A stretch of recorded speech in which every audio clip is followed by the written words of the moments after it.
Why I sold my TB-303. Yes, why did I do that?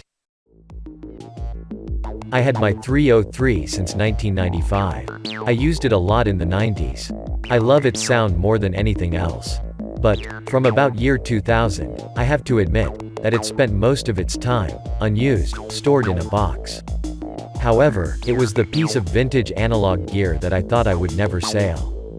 From time to time I was taking it for a spin, but I was also producing less acid tracks than I used to. Most of the time I was using a software emulation for my acid lines. I found this easier to record directly in the box, than to connect my 303. At one point, I sold all my hardware gear, but kept only my TB. Then, I moved to a bigger home and decided to go back to hardware. I bought a few synthesizers and drum boxes and took the 303 out of its box, and had a lot of fun, as I had in 1995. When Behringer issued the TD3, it was so unexpensive that I bought one, just to see how it would compare to the original. And, it was sounding pretty close. A bit different however when compared head to head. But when listening back to a track I made when I had both of them, I could not tell which was which. The 303 was noisier, and, as it is often the case with old gear, the aging components were adding to its charm. For instance, I noticed a difference when applying a slide at the end of a pattern, for example, G, G up, G slide. Listen carefully. This is the 303.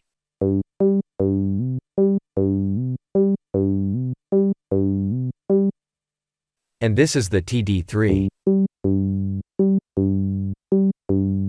Did you hear the difference?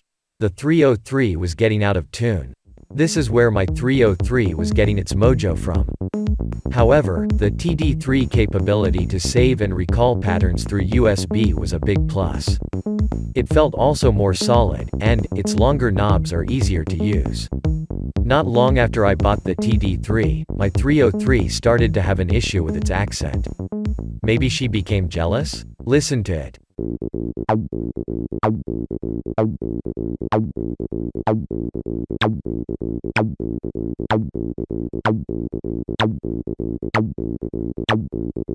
That sounded awful. I could not use the accent anymore. I had a few capacitors replaced. They are the usual suspects. But the problem was still there.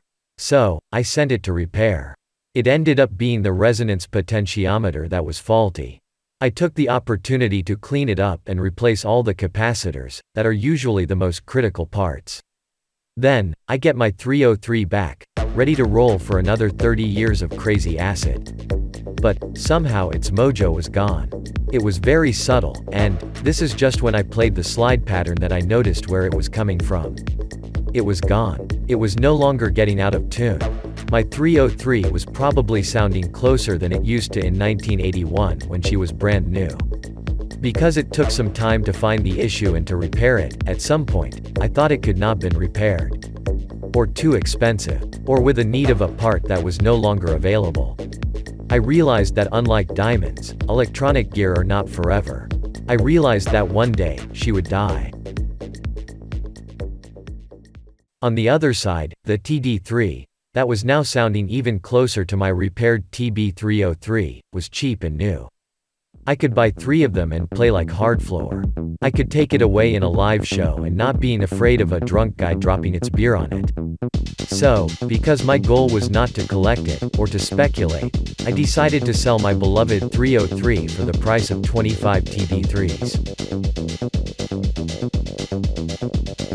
Then, I started to become paranoid. When I had both, I used to compare them head to head, and, to me, the TD3 was sounding 95% like the 303. The others 5% being probably the usual difference you could get between two 303s. But, with the 303 gone, I could not help spending hours listening to my previous 303 recordings and compare it against the TD3. So, I started to watch videos of modded TD3s. Long story short, I ended up modding my TB-3 myself. I started to do the basic modifications: filter adjustment, VCA declick and rubber mod. When I played the first pattern, I had like a brain bug for half a second. I surprised myself checking at the TB-3 if it was not the 303 that was playing. At this point, no need for hours of blind testing and comparisons. I realized that it was now sounding like a 303. These two few mods are really incredible. So easy to do, but, when done, the TB-3 nails the 303 sound perfectly. I took the mods further, but always with the possibility to get the original 303 sound. Then, I bought another TB-3. And, of course, I modded it. This time only with the basic modifications to nail the 303 sound. To my ears there is still a difference, but, very, very small. For instance, the accent of the TB-3 gets higher. You just have to limit it to 90% of its maximum value to behave like the TB-303. Listen to this.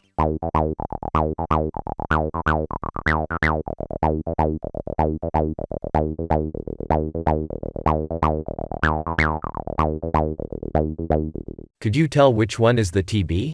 And which one is the TD?